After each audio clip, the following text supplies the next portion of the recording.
GA this year. As many of you know, our typical pattern has been to invite one speaker to join us, usually somebody from outside of the Connecticut UCC. But this year, your planning team had a different idea. We've been aware in recent years that there's so much wisdom here in the room among us, and that one of the things people appreciate most about GA is the chance to exchange ideas with colleagues about the things we're all working on in our own particular contexts. So we thought we'd take advantage of that wisdom and build a GA for this year that will provide opportunities for those kinds of conversations that in the past have happened in the interstitial spaces in the schedule, walking to dinner, over breakfast, in the bathroom line when we take a break. So today we'll hear from 4 speakers on 4 different topics. Unfortunately, Liz Miller, who was to be our 5th speaker, had to travel to Texas to be with her grandfather, who is seriously ill. So please hold Liz and her family in your prayers. This morning, Max Grant will share some thoughts on the ethics of pastoral ministry. And then Marilyn Kendricks has graciously agreed to move into Liz's spot this morning to speak about coming to faith through organ music. This afternoon, we'll hear from Alan Johnson on welcoming people with disabilities, and from Bob Naylor on theology and the arts. And then because we are down a speaker, we'll have a slightly longer period of free time. We didn't think you'd mind. After each of those short talks, there will be a time to share responses and conversation. Now, this is all going to happen pretty quickly, a 15-minute talk followed by 15 minutes for conversation. We trust you to divide yourselves into small groups that you can converse in of whichever size you would like. In the interest of time, I would suggest that you simply look around and find some people near you. You can even do that now. Identify some people sitting near you who you might like to talk with throughout the course of this morning. If you find that you need more space, you're welcome to go upstairs. We would ask that you not go outside, just so we don't lose track of anybody. When the conversation time is up, there'll be a 5-minute break, and really 5 minutes, and then the next speaker will begin. Is everybody with me so far? There'll be music for that 5 minutes, so you will know when that time comes and when it is finished. Before we launch into our 4 fabulous speakers, I get to do a trial run with you.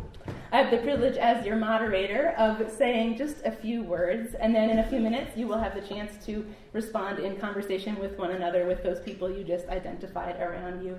And then when the music calls us back together, we will prepare to hear from Max. So I've been thinking a lot recently about a particular passage from Scripture. It's a text that those of you who follow the lectionary might have preached on or heard a sermon about a couple of weeks ago.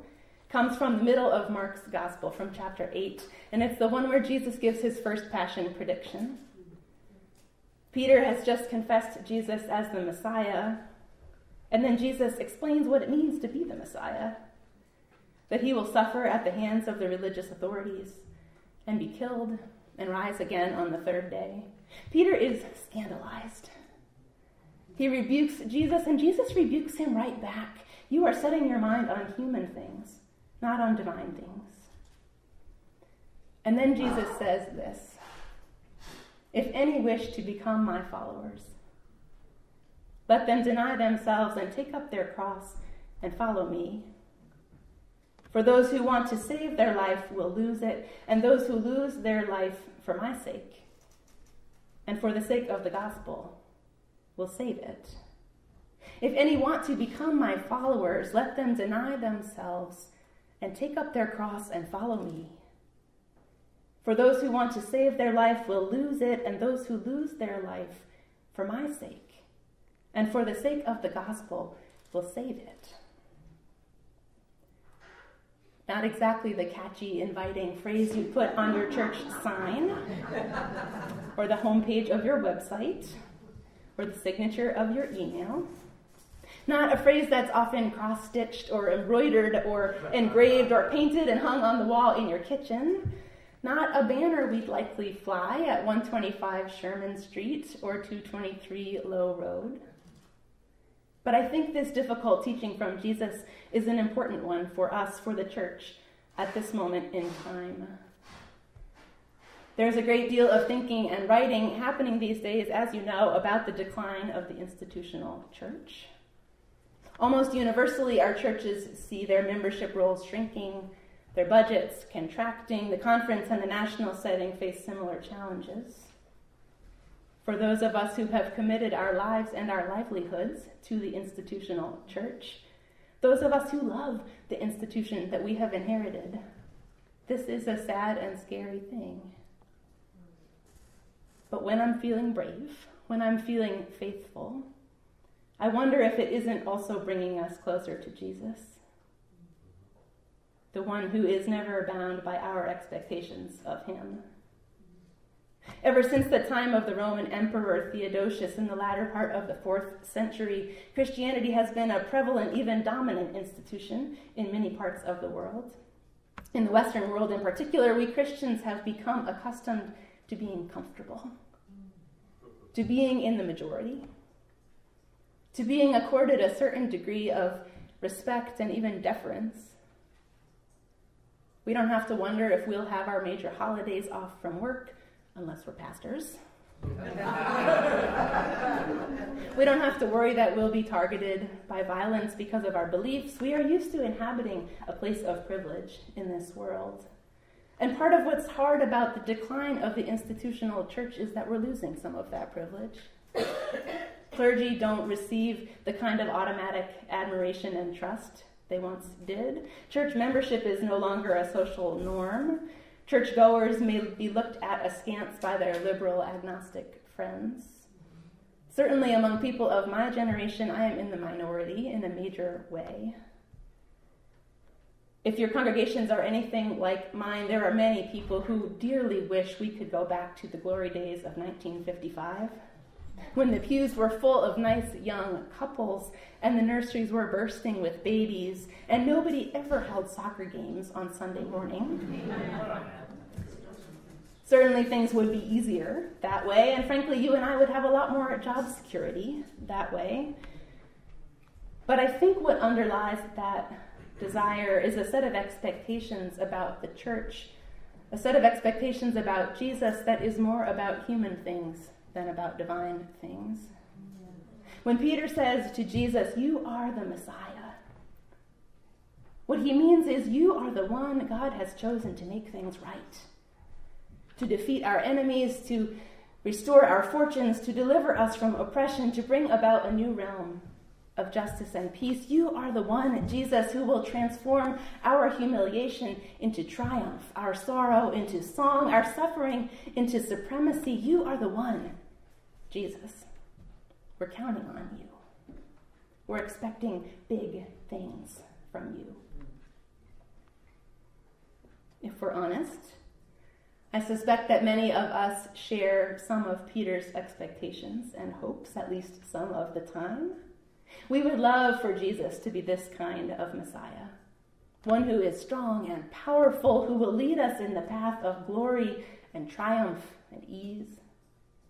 We would love for God to heal our illnesses, to guarantee our loved ones' safety. We would love it if God would cure cancer and put an end to war and stamp out racism and sexism and homophobia and maybe get the Red Sox out of the basement.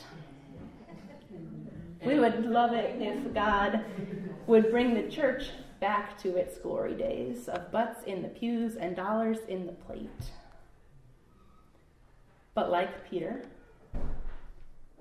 the kind of Messiah we might think we want is not necessarily the kind of Messiah we get. Jesus doesn't say, "Come, follow me, and everything will be smooth sailing." He doesn't say, "Come, follow me, and I will make you really, really popular." He doesn't say, "Come, follow me, and you'll never face hardship again." He doesn't say, "Take up your teddy bear and follow me." He says, "If any want to become my followers, let them deny themselves and take up their cross and follow me. For those who want to save their life will lose it. Those who lose their life for my sake, for the sake of the gospel, will save it."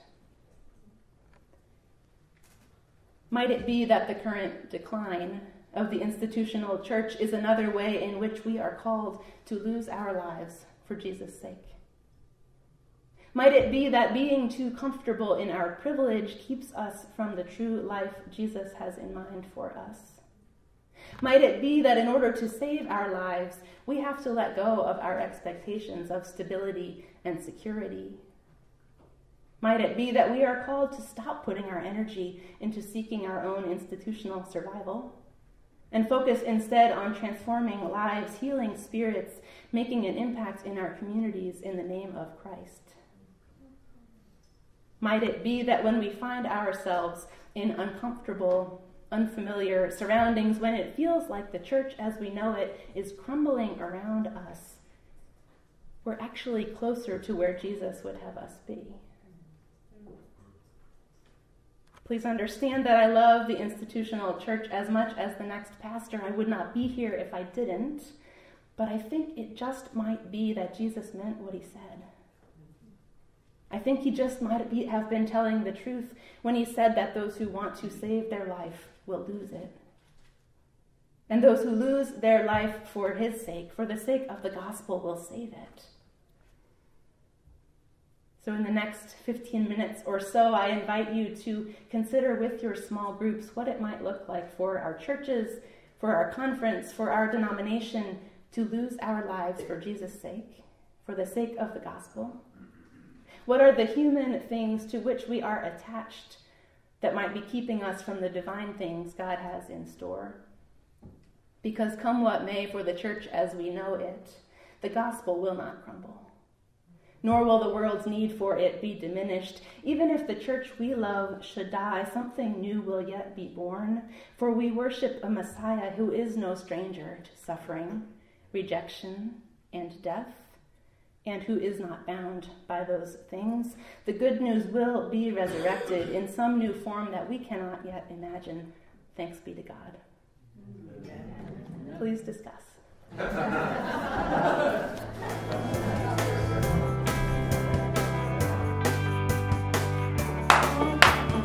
Okay, ready to roll. Okay.